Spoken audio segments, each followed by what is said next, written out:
காசாவில் இஸ்ரேல் படைகளால் கொல்லப்பட்ட பாலஸ்தீனியர்கள் எண்ணிக்கை 44,612 அதிகரித்துள்ளது. போர் துவங்கியது முதல் இதுவரை 1,05,834 பாலஸ்தீனியர்கள் படுகாயமடைந்தனர். நுசரேத் அகதிகள் முகாமில் தாக்குதல் நடத்திய இஸ்ரேலால் 21 பேர் கொல்லப்பட்டுள்ளனர்.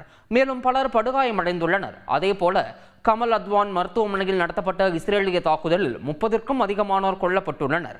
இந்நிலையில் ஹமாஸ் கமாண்டர் நிதல் அல் நஜரை வான்வழி தாக்குதல் நடத்தி கொண்டதாக இஸ்ரேல் பாதுகாப்பு படை அறிக்கை வெளியிட்டுள்ளது.